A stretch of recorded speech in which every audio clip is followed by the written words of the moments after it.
Good morning વિદ્યાર્થી મિત્રો, તમારું હાર્દિક સ્વાગત છે આપણી યુટ્યુબ ચેનલ MD એકેડમીમાં। આજે આપણે વાત કરવાની છે આજના મહત્ત્વપૂર્ણ કરંટ અફેરની। આ કરંટ અફેર ગુજરાતની બધી જ એક્ઝામ માટે મોસ્ટ ઇમ્પોર્ટન્ટ છે મિત્રો। તો શરૂઆત કરીશું। તાજેતરમાં વિશ્વ મગર દિવસ ક્યારે ઉજવવામાં આવે છે? તો જવાબ આવશે 17 જૂન। 17 જૂનના દિવસે આપણે વિશ્વ મગર દિવસ ઉજવવામાં આવે છે। તો દર વર્ષે મિત્રો 17 જૂનના દિવસે વિશ્વ મગર દિવસ ઉજવવામાં આવે છે। આ દિવસ વિશ્વભરમાં મગરો અને જે એલિગેટરના સંરક્ષણ માટે જાગૃતિ લાવવા માટે તેની દુર્દશાને પ્રકાશિત કરવા માટે 17 જૂનના દિવસે આપણે વિશ્વ મગર દિવસની ઉજવણી કરીએ છીએ મિત્રો। મગરો પૃથ્વી પર સૌથી જૂના જીવોમાંના એક છે અને તેમની ઘણી પ્રજાતિઓ લુપ્ત થવાને આરે છે। આ દિવસે સંરક્ષણવાદીઓ અને જે પ્રાણી પ્રેમીઓ એક સાથે આવે છે અને અદ્ભુત અને સરીસૃપના મહત્ત્વને ઉજાગર કરી શકાય અને તેમના રક્ષણ માટે જે પગલાં લેવા જોઈએ તેના વિશે લોકોમાં જાગૃતિ ફેલાવે છે મિત્રો। જેટલા પણ વિદ્યાર્થી મિત્રો આપણી યુટ્યુબ ચેનલમાં નવા હોય તો આપણી ચેનલને સબસ્ક્રાઈબ કરી લેજો, જેથી કરીને કરંટ અફેરના બધા જ વિડીયોની નોટિફિકેશન તમને મળી રહે। આ ઉપરાંત વિડીયોની નીચે ટેલિગ્રામ લિંક આપેલી છે, તો તમે આપણી યુટ્યુબ ચેનલમાં જોઈન થઈ જવા વિનંતી। તાજેતરમાં નવી દિલ્હીમાં આંતરરાષ્ટ્રીય બિગ કેટ ઓર્ગેનાઇઝેશનના પ્રથમ પરિષદની અધ્યક્ષતા કોણે કરી છે? તો ભૂપેન્દ્ર યાદવ। તો ભૂપેન્દ્ર યાદવ દ્વારા નવી દિલ્હીમાં મિત્રો આંતરરાષ્ટ્રીય બિગ કેટ ઓર્ગેનાઇઝેશનની પ્રથમ પરિષદ મળી છે, જેની અધ્યક્ષતા ભૂપેન્દ્ર યાદવ દ્વારા કરવામાં આવી છે મિત્રો।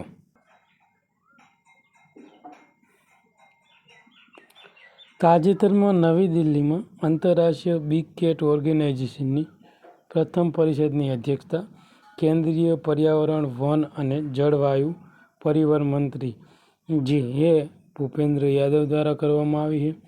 આ બેઠક તેમને સર્વસંમતિના IBCના પ્રમુખ તરીકે ચૂંટવામાં આવ્યા છે।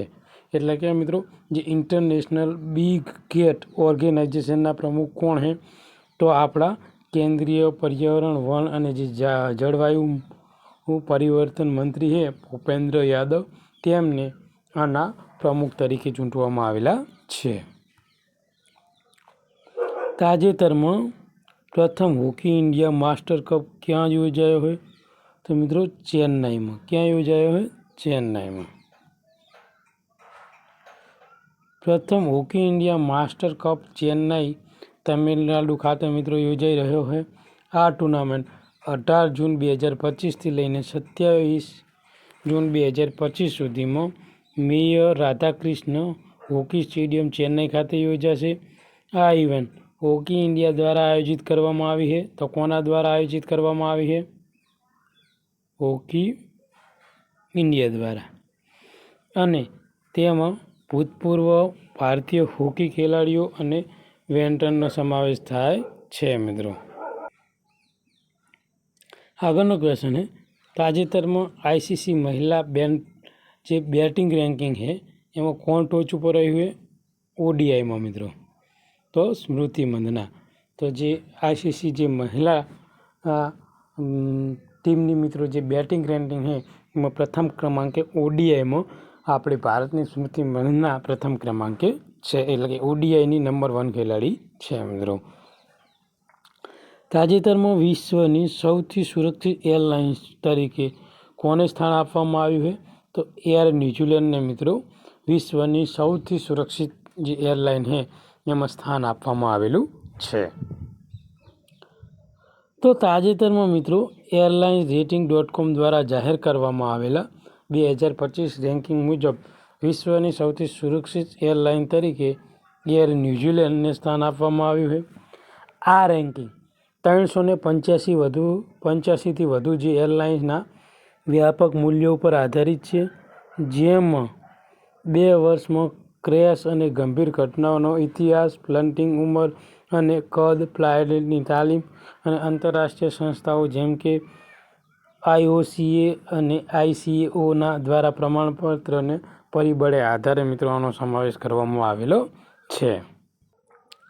આગળ છે કે મિત્રો ટોપ 10 જે સુરક્ષિત એરલાઇન્સમાં કોનો સમાવેશ થાય છે, તો એર ન્યૂઝીલેન્ડ, ક્વાન્ટાસ, પછી છે દેશ પેસિફિક.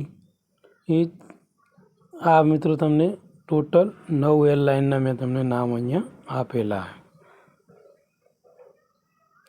પછી ચોથા નંબરે છે મિત્રો કતાર એરવેઝ, પછી છે એમિરેટ્સ, પછી વર્જિનિયા ઓસ્ટ્રેલિયાની જે એરલાઇન છે એ, પછી એતિહાદ એરવેઝ અને જે ઓલ નિપલ એરવે અને EVA એરવે. તો ટોટલ મિત્રો આ 9 એરવે છે જે સૌથી સુરક્ષિત છે.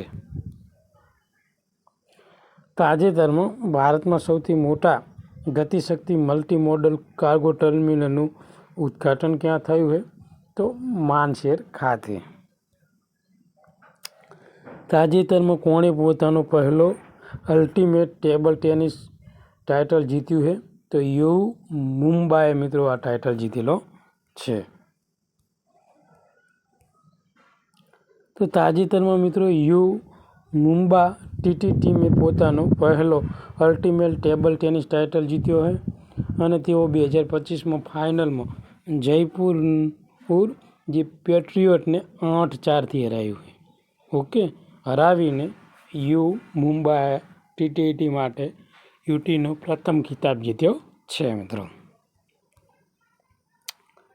પ્રધાનમંત્રી મોદીએ તાજેતરમાં G7 સમિટમાં ક્યાં ભાગ લીધો છે, તો G7 સમિટ મિત્રો યોજાઈ છે કનેડામાં અને પ્રધાનમંત્રી નરેન્દ્ર મોદી કનેડામાં ભાગ લેવા માટે ગયા છે.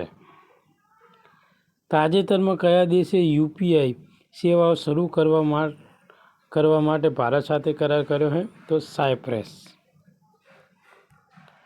તાજેતરમાં કોણે કેનેડિયન ગ્રાન્ડ પ્રિક્સ 2025 જીત્યું છે, તો જ્યોર્જ રસેલે.